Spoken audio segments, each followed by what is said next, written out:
Welcome back to the Lula SME Growth Series, where we tackle the real challenges facing South African SMEs. I'm your host, Comfort Chabalala, and today we are diving into a topic that keeps many small business owners awake at night. How do you compete when the big players come for your market? You know the feeling, you've built something great, your customers love you, and then suddenly a corporate giant decides they want a slice of the pie. They've got bigger budgets, more resources, and seemingly endless marketing power. But here's the thing, size isn't always everything in business. In fact, being small might just be your secret weapon. Joining me today is Trevor Gosling, CEO and co-founder of Lula, who's spent over a decade helping South African SMEs not just survive but thrive. Trevor's built Lula from scratch into a major force in SME funding and banking, so he knows exactly what it takes to punch above your weight. Trevor, picture this. A small IT service company lands a meeting with a potential client only to find out they are competing against Microsoft for the same contract.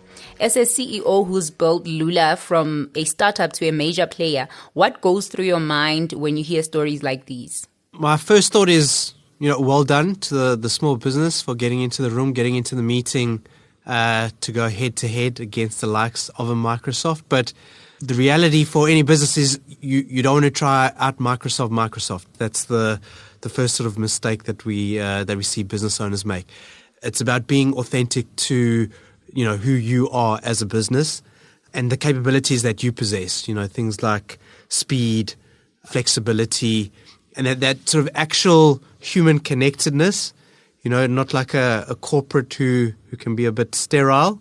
And the reality is a corporate can't be good at everything. They've got the scale, they've got all those sorts of things, but they're missing opportunity in spaces, and that's where, I believe the small businesses can double down on their capabilities to own that particular meeting. Okay, Trevor, let's be honest. There are some battles small businesses simply can't win against big corporations. Where should SMEs not even try to compete, and how do you help business owners recognize when they are fighting the wrong fight? Yes, as soon as you think about a big corporate, there's, at least in my mind, 3 critical areas that you're not going to be able to compete. You're not going to be able to win on, at least, if you're going head to head. You're not going to be able to win on scale. The corporate has built the scalability. Pricing. With scale comes the ability to be able to offer lower prices. So obviously the corporate's got that upper hand. And then brand awareness. The bigger company has probably had years to be able to build brand recognition and all that sort of thing. So going head to head against them on those levels, I would classify as some sort of suicide. So it's instead focusing your effort and energy on your niche, the problems that you can solve better than the corporate, and really going down there versus going head to head on those items I mentioned. And what are the superpowers that SMEs don't even realize that they have? This one, for me, it's super clear, having walked a Lula journey over the last 10 years. When we were a 20-man team to a 300-man team, it's very different business, and the ability for things to get done changes as you evolve. So when you're a small business, and as Lula was in the early days, your biggest advantage is speed. You have that speed to make moves, to get things to happen. You don't have to go through bureaucracy and endless process and that sort of thing. The other thing about a smaller business, in my mind at least, it's got a lot of soul.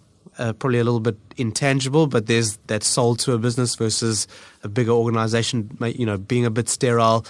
The bigger organization not really listening to the customers, and that's what a smaller, nippier startup that's engaging more directly with customers is able to do.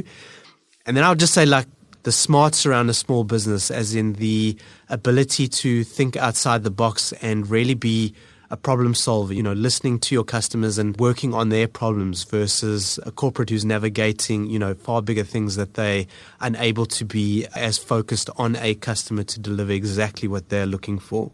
Thank you so much. How does a small business turn personal relationships into a competitive weapon? I hear you mention soul. How do they use that as their competitive weapon? Yeah, that's a massive advantage.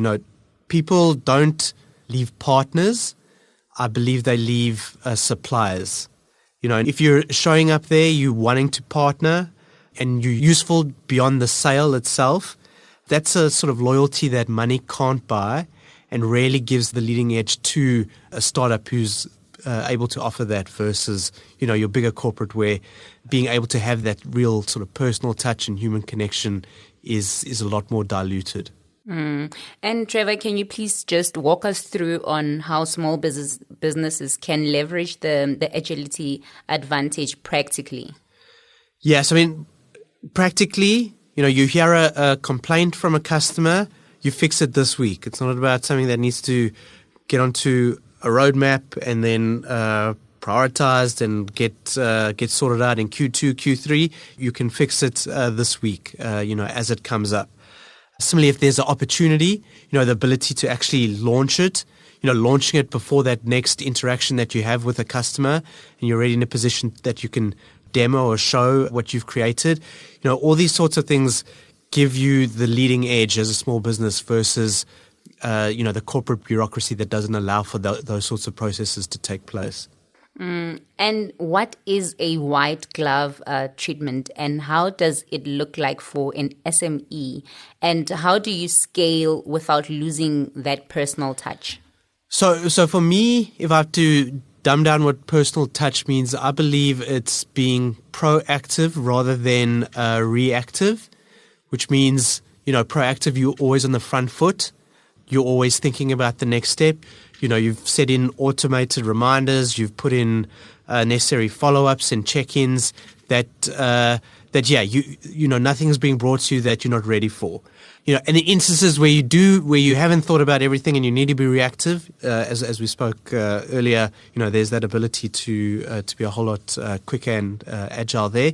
But for me, it's really about that proactive approach to everything you're doing and making sure that you're on the front foot and then the ability to differentiate from there, continue your differentiation because you're thinking about things where the corporates in this instance haven't given the time there. They're just trying to run the process of an existing product where you're already thinking 2 steps ahead.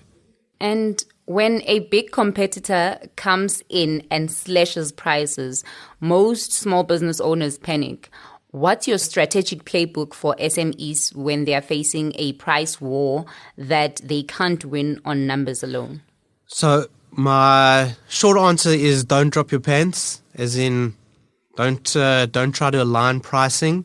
And I think, that's something that I see across SMEs, the feeling that everyone wants the cheapest. It's definitely appealing that and in certain, very price sensitive industries, that is maybe more of a reality. But the truth is the bulk of industries aren't as price sensitive as you think. And if you go straight to price, you're solving the wrong things. You need to focus on quality.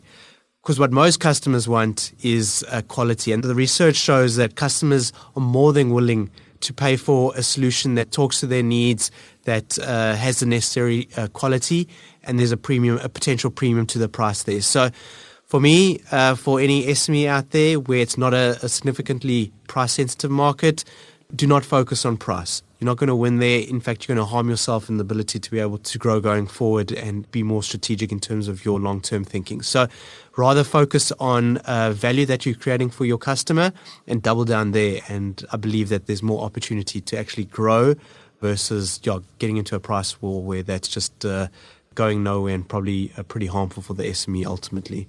Thank you for that. I like that line, don't drop your pants. And Trevor, you advocate for local market domination over trying to compete everywhere. How does an SME identify their perfect niche and then own it completely? Yeah, so, and I think this was a mistake I made in the earlier days of my prior businesses, is you want to be everything to everyone. And so you got a product out in market, and then you actually listen to those customers that aren't maybe a big fan of your product, or, you're struggling to keep that retention there. And that's where all your time and effort is going. And you're trying to satisfy the needs of those customers that aren't really that bought in to what you're providing. Versus what you should be doing, and what I've realized in later years, is doubling down on why the customers that love you. So what are the reasons for that? and going super deep there, engaging with them. And when they highlight why they love you, doubling down on that and making them love you even more. And that sort of creates this spiral that will ensure that, you obviously got the loyalty of those companies, but then, or customers, you'll continue to be able to gain market traction through other businesses noticing what you've built and what's more meaningful to them.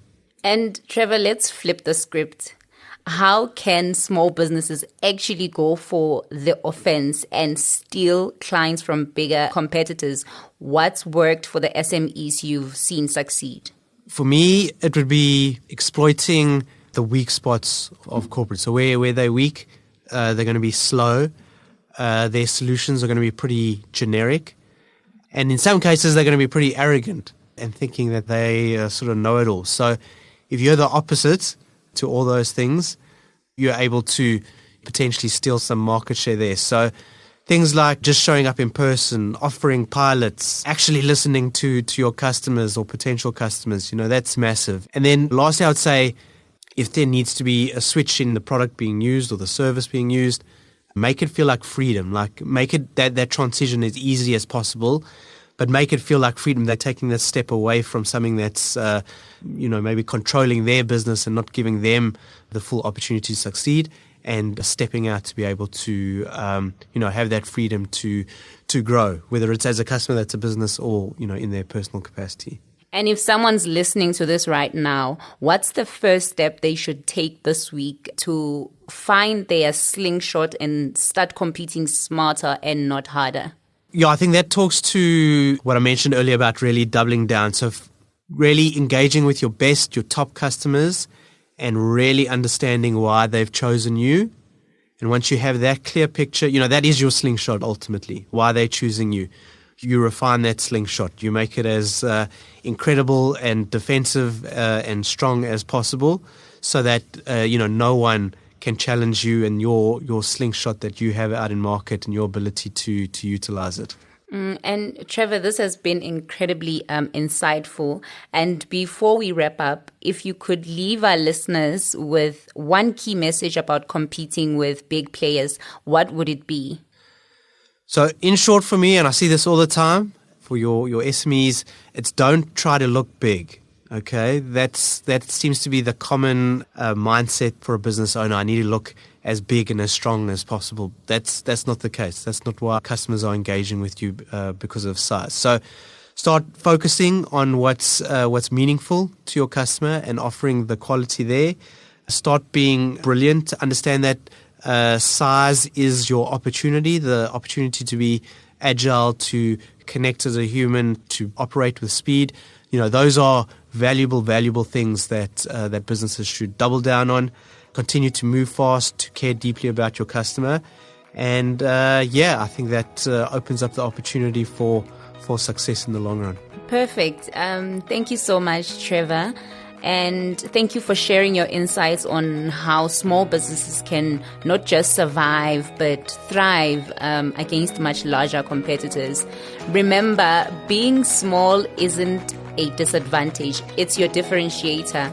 Use your agility, leverage your relationships, and never underestimate the power of exceptional service. Sometimes David can really be a Goliath. You just need to aim that slingshot in the right direction. Thank you for joining us on the Lula SME Growth Series.